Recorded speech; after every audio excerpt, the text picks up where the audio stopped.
Welcome back to this special show. We have been discussing the end of NPAs, probably by setting up an alternate investment fund and an AMC. That is the plan put forward by the Sunil Mehta panel. The other plans, which of course that committee has said is an asset trading platform, NPA trading platform as well. We have to see how much of this is easily implementable. We have been speaking to Jayesh Mehta of Bank of America Merrill Lynch, Sibi Anthony of Edelweiss ARC, Abhizar Devanji of ENY India, and BV Krishnan, the CEO of KKR India. Well, now let me come to Jayesh again. Jayesh, a tax expert was telling me that AIFs can buy security receipts, but they cannot buy NPAs directly. Can you throw some light on this? Yeah, so, just answering your first question, why things have not happened, and if you really look at foreigners have bought, but very few security receipts, it's only recent times. So one was a decision making by the selling banks, so that will get resolved, even the aggregator through the AMC. Now, if you really look at it, FPI, the foreigners or non-resident, their only way they can come through is by security, and that is security receipts. So therefore, you have to tie up with some local ARC, local situation, and that's what is a challenge, right? Because a lot of this asset managers, I'm talking about global asset managers, they would like to manage it themselves directly and not somebody else managing for him. And the same thing is for AIF. AIF today requires, can buy securities. So again, the challenge is some tweak in regulation is required even for local AIF to buy loan assignments, right? So right now, distress NPLs are being sold as loan assignments, which gets sold to an ARC, and then ARC needs to hold 15%, and then the balance 85% is distributed. So I think we want foreign investment, but we haven't made any proper, like if you look at dollar loans, right? Globally, dollar loans, when they get traded, distressed dollar loans, it's like, there is a loan market agreement, the funds can directly buy the loans from the banks. So I think we don't have that format, and that's been a big restrictive challenge in a way. The other worry I had was that the Reserve Bank's February 12th circular gives 2,000 crore plus assets only 6 months to be either resolved, and if not resolved, taken to the NCLT. Abhizar, how do you see this playing out? Within 2 months, I was asking Jayakumar that as well. Can these assets be bought, or do you think they have to go to NCLT and this AIF will be one of the bidders in the NCLT? So I personally think that the AIF being one of the bidders in the NCLT is something which may beat the purpose of this whole AIF or AMC business. I think there will have to be some extension to the 12th February. It's too close. It's 27th of August is the last day, by the way. Yeah. So it's going to be too close for anybody to do anything meaningful, frankly. So I personally think that there has to be an extension to that deadline. Okay. Of what, 6 months, 3 months? Possibly 6 months. Okay. Well, Sibi, what's your sense about whether the AIF plan works? We are agreed that maybe 4 banks, the 4 top PSU banks, get together and put in a company which they sponsor, which goes around asking for funds. Yes. Is that the way you expect this to start? It's the way AIF works. One has to sponsor the AIF. Okay. Then you but need the foreign funds, Jayesh is saying, will participate through a local ARC. No, AIF can be set up by anybody. Yes. You put 2.5% your contribution and you set up an AIF. Okay. Which SEBI is the regulatory that. Once that is set up, you need to market the fund. That market, you should get subscribers to that fund. Okay. We are not talking of small amounts. We are talking of thousands of crore if we want to resolve these cases. So the 2.5, the sponsor subscription itself is going to be high. Yes, it has to be. But maybe they are looking at several funds. Assuming that they set up a power fund, since most of them are power assets, would that be an easy way to work? But there are some covenants in the AIF also. Okay. An AIF cannot invest more than 25% in one asset. Okay. So that restriction also you should keep in mind.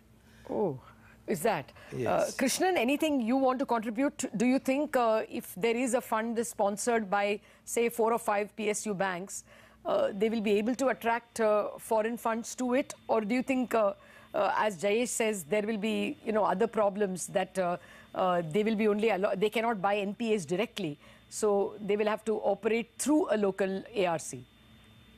Yeah, so a couple of things. One is to your previous question on the NCLT and AIFs participating in that. I don't think that's really a wrong thing at the margin. Okay.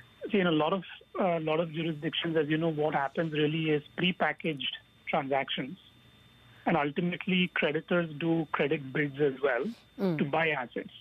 And the process of NCLT does help you cleanse a company completely of other liabilities, which for any distress situation is pretty decidable at the end of the day.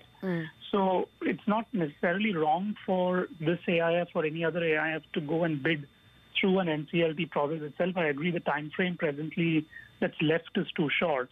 But be that as it may, I think if ultimately in an NCLT or outside of it, if there is a right process to collect data, present it for someone who can actually diligence and bid, it could still fundamentally work. So we have done about 12 cases in IBC reasonably well, big ones. So I guess some conventions on data have been laid for the moment. So maybe that should succeed. But Abizar, since you were present at the creation, as it were, what exactly is the logic? The banks transfer their funds to the AMC, which gives them SRs, and the SRs, security receipts, have to be liquidated in 60 days. Isn't that 60 days a bit ambitious? Are they sure they will find buyers? Yeah.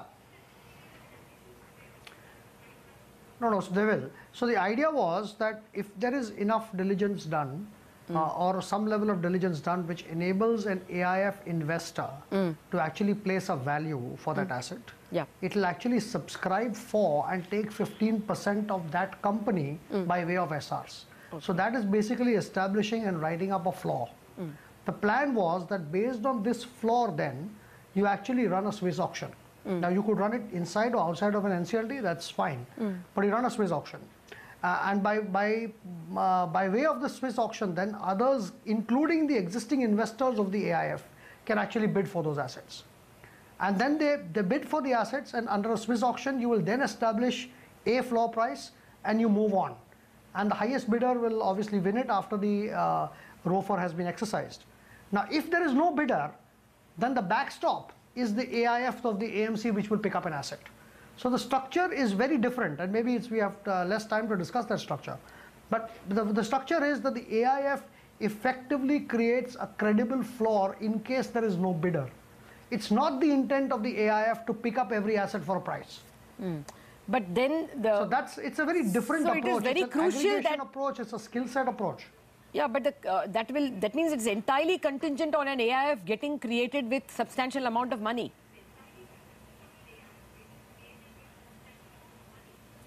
With not that substantial amount of money, if you, as Krishnan rightly said, if you try and do it with 1 or 2 assets, even with a less amount of money, try it. I think once the system works, you will find a lot more coming to it. Okay. But I think we have to have this initial kind of proof of concept with the first 1 or 2 cases. Yeah, you were saying, Krishnan? Question, as you rightly asked, Latha, the one is the capital, right? Which I think, as Abizar said, I'm sure it can come if a few assets work. The second part of it is really, it should not end up being a perverse situation where this becomes the investor of the last resort because nobody else bids, right? So which again, the question is, how do you discover fair price? And at that fair price, are banks happy to take a haircut? Is there sufficient capital to recapitalize them? And how do you even determine that fair price from an AIF's perspective? I think those are the key questions. And obviously that can't get sorted in 2 months because it's 200 assets or something like that, right? So it's going to take time. So it comes back to my mind really to the process that precedes the creation of the fund, that for each asset, what is the process you're going to run? Who will compile the data as typically a banker would do, and invite real bids and be able to get folks' attention.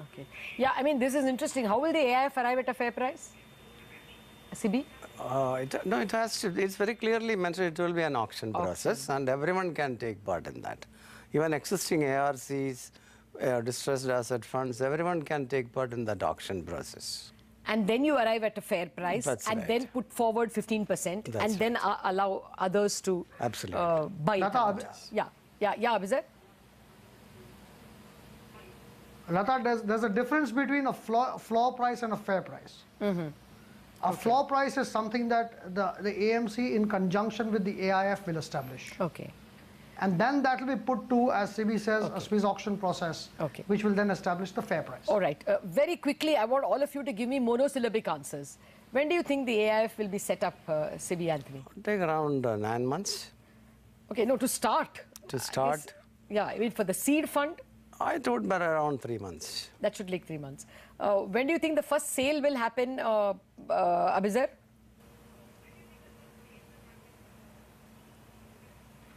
In the next month. Okay, you expect one of the assets to be sold? I think the AIF will be set up in a month. Okay, AIF will be set up in a month, but when will the first sale, one transaction happen? It will commence in a month. Okay.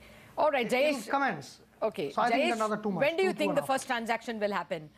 With one power plant sold off from the banks?